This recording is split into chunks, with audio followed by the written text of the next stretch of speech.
திருச்சிற்றம்பலம். ஐந்து கரத்தனை யானை முகத்தனை இந்துவின் இளம்பிறை போலும் மெய்ற்றனை நந்தி மகன்றனை ஞானக் குழந்தினை புந்தியில் வைத்து அடியேன் உனை போற்றுகின்றனே.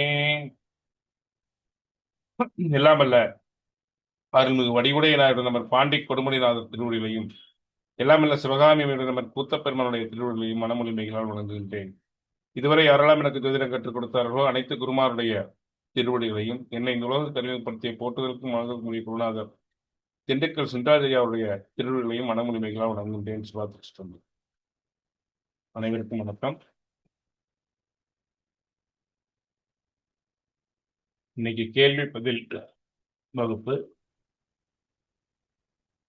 உங்களுடைய சந்தேகங்களை தெளிதல் அப்படிங்கிற ஒரு விஷயத்துல நீங்க ஏன்னா நம்ம சித்தாந்தத்தோடு கலந்து திருமண பக்கத்தை கொண்டு போயிட்டு இருக்கிறதுனால இதுல சந்தேகங்கள் கட்டாயம் வரும். அது சொந்தமாக தெளிதல் அப்படிங்கிறது நமக்கு வேணும். அப்பதான் நம்ம அடுத்த கட்டத்தில் நகர முடியும். சார், ஃபர்ஸ்ட் கேள்வி யார் கேக்குறீங்க? ஹேண்ட் ரைஸ் பண்ணுங்க. ஆனா நீங்க ஒரு கொஸ்டின் ஞாபகப்படுத்த சொன்னீங்க. சொல்லுமா. நீச்சம் பெற்ற கிரகம் நிற்கும் இடத்தில் என்ன செய்யும், பார்க்கும் இடத்தில் என்ன செய்யும்? நீசம் பெற்ற கிரகம் நிற்கும் இடத்தில் என்ன செய்யும்? நிற்கும் இடத்தில் தன் நீசத்தன்மையை கொடுத்து கொண்டிருக்கும். நீசம் என்பது என்ன? வயோதிகத்தன்மை, தகுதியற்ற தன்மை என்று சொல்லலாம். மெதுவாக செயல்படும் தன்மை. அது பரம நீசம் அப்படின்னு வரும்போது தகுதியற்ற தன்மை ஒரு அந்த இப்ப லக்னாதிபதி ஒருத்தருக்கு நீசம் பெறும்போது வெறும் நீசம் மட்டும்னா பயங்கர அவமானங்களையும் கண்டுகொள்ளாம அவருக்கு ஒரு அங்கீகாரம் கிடைக்காம தடுமாறுவாரு. அவருக்கு ஒரு என்ன சொல்றது, ஒரு அங்கீகாரம், அவர் என்னத்தை செஞ்சாலும் ஒரு அங்கீகாரம், அவருக்கும் ஒரு பாராட்டு, அவருக்கும் ஒரு இதை செஞ்சு முடிச்சாரு ஒரு அறிமுகம் கிடைக்காம தடுமாறுவாரு. ஏன்னா நீசம் பெற்ற கிரகம் தான் நின்ற இடத்தில் நீசத்தை தனக்கு அந்த ஜாதகனுக்கு லக்னாதிபதினா அந்த பாவகத்துக்கு நீசத்தான் கொடுக்கும், லக்ன பாவகத்துக்கு நீசத்தான் கொடுக்கும். ஆனா அது நீசம் பெற்ற கிரகம் எங்க பாக்குது? நீச கிரகம் 7ஆம் பார்வையை எங்க பார்க்கும்? யாரோ ஒருத்தர் சொல்லுங்க. உச்ச வீட்டு பார்க்கின்ற இடத்துக்கு உச்ச பலனை கொடுக்கும். நல்லா யோசிச்சு பாருங்க. நீசம் பெற்ற கிரகம் நீசத்தன்மையோட போயிறது இல்லை. அவங்களுக்கு பிரயோஜனம் இல்லாம வாழ்வாங்க. ஆனா ஊருக்கு உழைப்பாங்க, மற்றவங்களுக்கு உழைப்பாங்க, மற்றவங்களுக்கு பயன்படுவாங்க. ஆனா அந்த மற்றவங்களுக்கு பயன்படுற அவங்களுக்கு ஒரு அங்கீகாரம் இல்லாம போயிடும். எந்த பாவமும் அப்படித்தான். அந்த பாவகத்துக்கு பலன் கொடுக்காது, அதுக்கு எதிர்பாவகத்துக்கு பலன் கொடுத்துட்டு இருக்கும். ஏன்னா தன்னுடைய உச்ச வீட்டை தான் பார்த்துக்கிட்டு இருக்குது. தன்னுடைய பார்வை பலனை உச்ச வீட்டில் கொடுத்துட்டு இருக்குது. அந்த வீடு ஆக்டிவ் ஆகும். அதனாலதான் ஊருக்கு உழைச்சிட்டு உபயம் இல்லாம போயிடுவாங்க அப்படின்னு சொல்றோம்ல. அது புண்ணியம் வருது, அது வேற. ஆனா நான் நாட்டுக்கெல்லாம் இருந்தாலும் சொல்லுவாங்கல்ல, எல்லாருக்கும் இப்போ இன்னும் சொல்லுவாங்களே, ஊர்ல கல்யாணம்னா மார்ல சந்திரம்பாங்க, ஒரு பழமொழி சொல்லுவாங்க. எங்காவது அங்காளி மங்காளி வீட்டில் கல்யாணம் வந்துச்சுன்னா போய் இழுத்து கட்டிக்கிட்டு எல்லா வேலையும் எடுத்து செஞ்சுட்டு 3 நாள் சாப்பாடு போட்டாங்கன்னு சாப்பிட்டு எல்லா வேலையும் எடுத்து செஞ்சு கொடுத்து செய்ய வர்றது நல்லவம்பாங்க. செஞ்சு கொடுத்துட்டு வந்துட்டு அவ்வளோதான் முடிஞ்சுது. அதுக்கப்புறம் என்ன சொல்றது, அடுத்த அடுத்த அந்த பொண்ணு மாப்பிள்ள கன்சீவ் ஆனா கூட இவனுக்கு காதுக்கு வராது, இவனை முக்கியத்துவப்படுத்த மாட்டாங்க. ஆனா மற்றவங்களுக்கு உழைக்கக்கூடிய தன்மை அவங்களுக்கு இருக்கும். எந்த பாவகமே அப்படித்தான். இதை நீங்க புரிஞ்சுக்கணும். நீசம் பெற்ற கிரகம் நீச பங்கம் ஆயிடுச்சு, நீச பங்க ராஜயோகம் ஆயிடுச்சுன்னு என்னன்னா, முதல்ல நீசத்தன்மை கொடுத்து அவங்கள இழந்ததுக்கு அப்புறம் அவங்க யோசிப்பாங்க. அந்த லக்னாதிபதிக்கு நீசம், இந்த நீசம் பெற்றவங்க எல்லாருக்கும் போய் ஓடி ஓடி செய்வாங்க.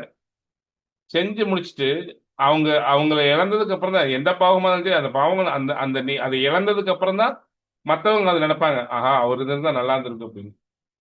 எப்பவுமே நீச கிரகம் தன் 180 டிகிரியில 7ஆம் பாவகத்தை சார்ந்துதான் இயங்கும். ஒரு பாவகம் அதற்கு 7ஆம் பாவகத்தை சார்ந்தும் 7ஆம் பாவகத்தை மெர்ஜ் பண்ணி தான் இயங்கும்.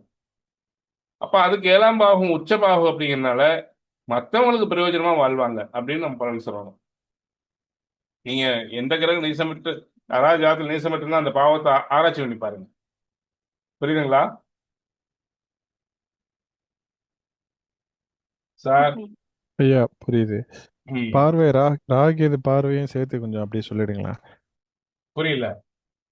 அதாவது இப்போ ராகு அப்படிங்கிறது வந்து நம்மளுடைய பாடத்திட்டத்தின்படி பேய் பிடிச்சா அப்படிங்கிற மாதிரி சொன்னீங்களா? அந்த ம். மாதிரி சாமி பிடிச்சா அதோட சேர்த்த கொஞ்சம் விளக்கம் கொடுங்களா? ஒரு கிரகத்தோட ராகு சேர்றத சொல்லிட்டா. பார்வை பார்வை மட்டும். ஆ. நீசம் பார்வை. அது பார்வையினாலே நீசம்ங்கிறது பார்வையினாலே ராகு கேது பார்த்தாலே ஒரு கிரகம் ஒன்று சேர்ந்துருமில்ல. கேது சேர்ந்தா நெகட்டிவ். ராகு பார்க்கும், ரைட்டு. ராகு சேர்ந்தா கேது பார்க்கும். ம். இந்த இல்லை ராகு நெகட்டிவ் நெகட்டிவ் பாசிட்டிவ்னு எடுத்துக்கலாமாங்கிறது தான் கேள்வியாக இருக்கு. இல்ல, ராகு கேது சேரும் பொழுது ராகு கேது பார்வையில் வந்து 7ஆம் பாவத்தை ஒன்றும் பண்ண முடியாது. நீங்க சுக்கிரனோட சேர்ந்த ராகு இருக்குன்னு வச்சுக்கங்க, ம். அந்த சுக்கிர ராகு தான் பேசுமா ஒழிஞ்சு கேது பார்க்கறதுனால கேதுனுடைய பார்வையினால ஒண்ணுமே வராது. கேதுனுடைய பார்வை என்ன செய்யும்னா கெட்டு முடிஞ்சதுக்கு அப்புறம் ஞானத்தை கொடுக்கும். கெட்டு முடிஞ்சதுக்கு ம். அப்புறம் என்ன சொல்றது, பல வழியில போய் கெட்டு முடிஞ்சதுக்கு அப்புறம் அறிவை கொடுக்கும். ம். ம். ராகு சேர்ந்த கிரகம் பிடிச்ச ஆட்டாம விடாது. ஒரு உதாரணத்துக்கு ம். சொல்றேனே, ராகு சட்டத்துக்கு புறம்பானது. ராகு ஒளி ஊடுருவ முடியாத ஒரு நிழல். ராகு பொறுத்தவரையிலும் மந்திரத்துல அதர்வண வேதம். ராகுவை பொறுத்தவரையில பேய், பில்லி, சூனியம், ஏவல், வைப்பு இதெல்லாம் ராகு. காத்து கருப்புன்னு சொல்லக்கூடிய எல்லா கெட்ட சக்திகளும் துர்சக்திகளும் ராகு. உலகத்துல பாசிட்டிவ் அப்படின்னு சொல்லக்கூடிய, அதாவது நேர்மறைக்கு நேர் எதிராக இயங்கக்கூடியது ராகு. இன்னைக்கு ராகுனுடைய கண்ட்ரோல் தான் உலகம் இருக்கு. ராகுனுடைய கண்ட்ரோல் உலகம் இருக்குங்கிறது தான் இன்னைக்கு நம்முடைய உடை அலங்காரத்துல இருந்து எல்லா விஷயமும் மாறி போச்சு. எப்படியெல்லாம் இருக்கக்கூடாதோ அப்படியெல்லாம் வாழ்ந்து கொண்டு இருக்கிறோம். எல்லா விஷயங்களும் அப்படித்தான் போயிட்டு இருக்கோம். பேராசை, பணம் பணம் பணம் என்ற பேராசை, நிலையில்லாத ஒன்றுக்காக பேராசை.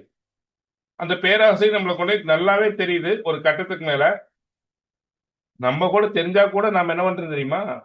எல்லாரும் ஓடுறாங்க, நாமளும் ஓடியா கட்டாயத்துல ஓடுறோம்.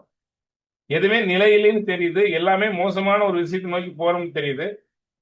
ஆனா நம்மளால போகாம இருக்க முடியல, அது கட்டி இழுத்துட்டு போகுது. ஏன்னா எல்லாரும் ஓடையில் நாம ஓடல, நாம கோமாளி ஆயிடுவோம். அதனால ஓடிட்டு இருக்கிறோம். ஆச்சுங்களா? இந்த ராகுனால நன்மை இருக்கு. என்ன நன்மை? இப்ப எல்லாரும் நம்ம கிளாஸ் படிக்கிறோம். இன்னைக்கு போன் எடுத்துட்டா எத்தனை நல்ல விஷயங்களை பார்க்கிறோம், நல்ல விஷயங்களை இது பண்றோம், நல்ல விஷயங்களை நம்ம நம்ம நம்ம தேடி எடுத்துக்கிறோம். எத்தனையோ இன்னைக்கு நல்ல கிளாஸ்கள், என்ன சொல்றது, சைவ சித்தாந்தம், என்ன சொல்றது, திருமறை கிளாஸ் வகுப்பு, நல்ல விஷயங்கள், மருத்துவம் சம்பந்தமானது, குழந்தைகளுக்கு கல்வி சம்பந்தமானது வருது. இப்ப இதை யார் கொடுக்குறா? ஃபர்ஸ்ட் எது நம்ம கண்ணில் அட்டாக் ஆகுது? இன்னைக்கு 100க்கு 70 பேர் போன் பார்க்குற அப்படின்னா 70 பேர்த்துல 55 பேர் பிரயோஜனம் இல்லாத நகைச்சுவையும் பிரயோஜனம் இல்லாம இருக்கக்கூடிய நம்மை கெடுக்கக்கூடிய விஷயங்கள் தான் பார்க்கிறோம். மீதி 20 பேர் தான் நல்ல விஷயங்களை தேடி அலையறாங்க. அந்த 20 பேர் தான் போனை நல்ல விதமா பயன்படுத்துறாங்க, நல்ல விஷயங்களை பார்க்கறாங்க. அந்த 20 பேருக்கு யார் வேலை செய்யறானா? எதிர்த்தாப்புல இருக்கிற கேது. எதிர்த்தாப்புல இருக்கிற கேது அதுதான். இன்னைக்கு 10 வீடியோ இன்னைக்கு யூடியூப்ல வந்து ஒரு ஒரு 100 வீடியோ இன்னைக்கு ஒரு உதாரணம் சொல்றேன் ரிலீஸ் ஆகுதுன்னா, அதுல 10 வீடியோ தான் ஆன்மீக வீடியோ, அதுல 30 வீடியோ அரகுர ஆடையோடு இருக்கிற வீடியோ, அதுல மீதி இருக்கிற 30-40 வீடியோ 30 வீடியோ அரசியல், மீதி இருக்கிற 30 வீடியோ நகைச்சுவை.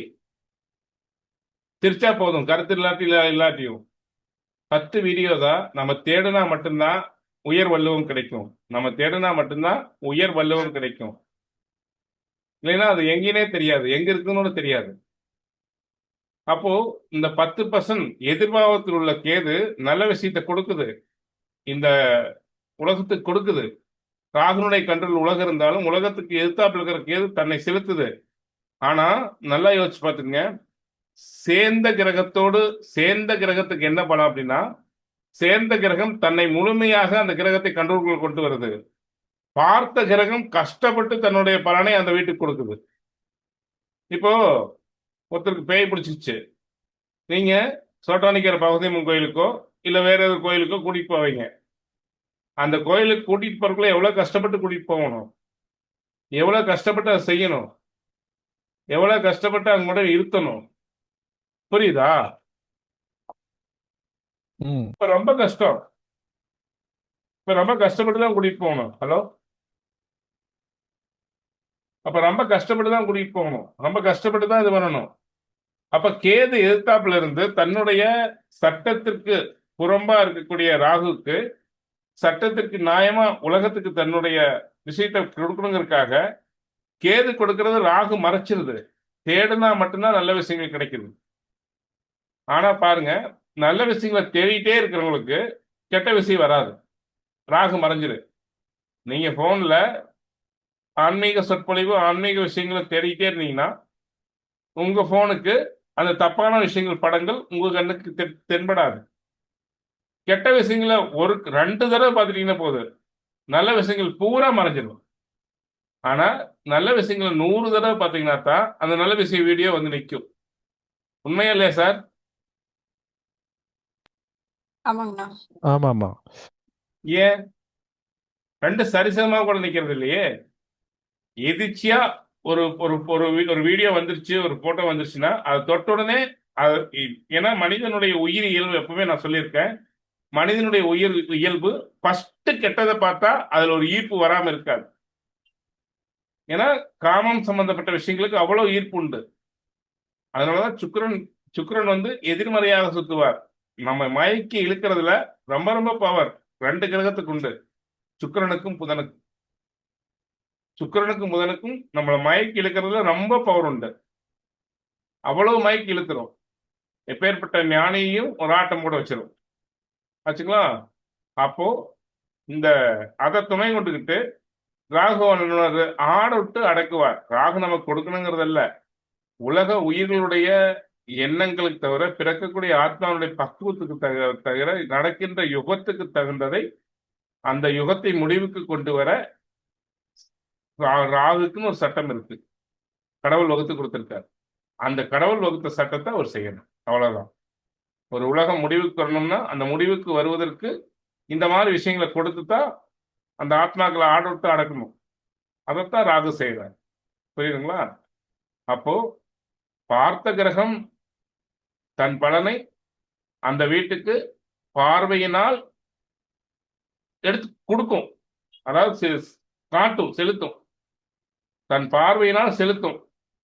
ஆனால் இணைந்த கிரகம் எப்படி சொல்றது, உதாரணத்துக்கு சொல்லிட்டா, எதிர்த்தாப்புல ஒரு நண்பர் இருக்கார், அவர் வெஜிடபிள் இதெல்லாம் செஞ்சு நல்ல ஒரு என்ன சொல்றது பாவக்காய் குழம்பு அது இதுன்னு வச்சு இந்த அது கொஞ்சம் சாப்பிடுது, உடம்புக்கு ரொம்ப நல்லதுன்னு நினைக்கிட்டு இருப்பாரு.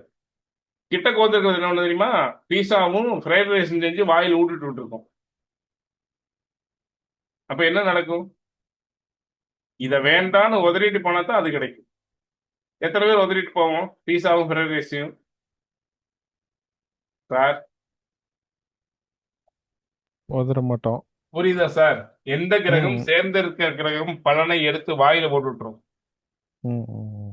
பார்க்கிற கிரகம் தன் பலனை தன்னுடைய தன்மையை செலுத்தும்.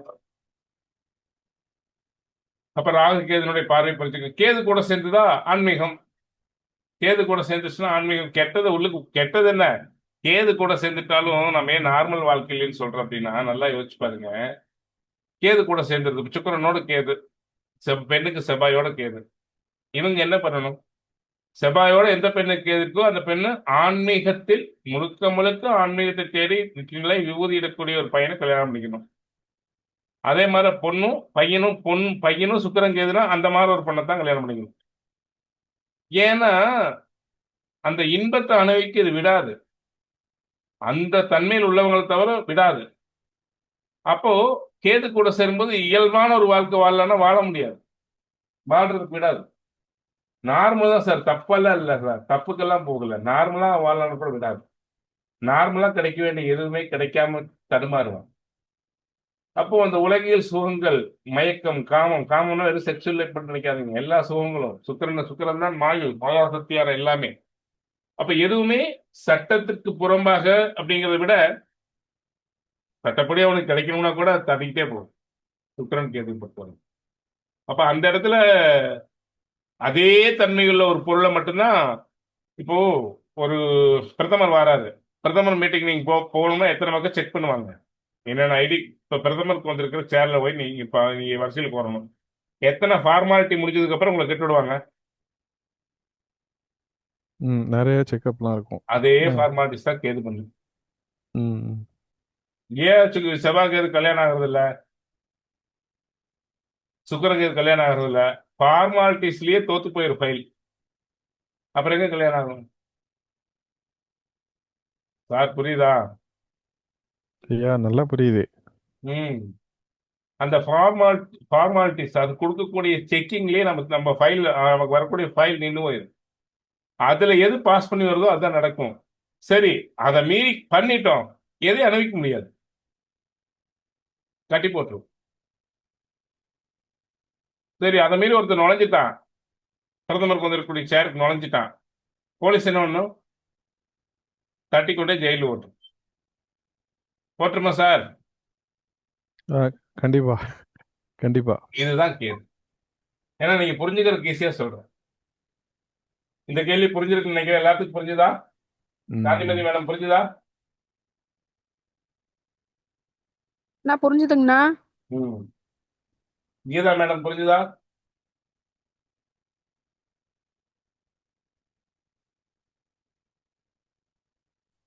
சரி, அடுத்த கேள்வி கேளுங்க. அடிப்படை வகுப்பு, உயர்நிலை வகுப்பும் இன்னொரு 2 கிளாஸ், இந்த கிளாஸ் முடிச்சுட்டு விரைவில் புது பேஜ் ஆரம்பிக்கப்படும். இது வந்து யூடியூப்ல இந்த வீடியோவும் கொடுக்க போறோம். நம்முடைய புதுசா யாராவது ஜோதிடத்தில் சித்தாந்த ஜோதிடம் அடிப்படையும் உயர்நிலையும் கற்றுக்கொள்ள வேண்டும் என்றால் நாங்க இதுல வீடியோவில் கீழே நம்பர் கொடுப்போம், அந்த நம்பருக்கு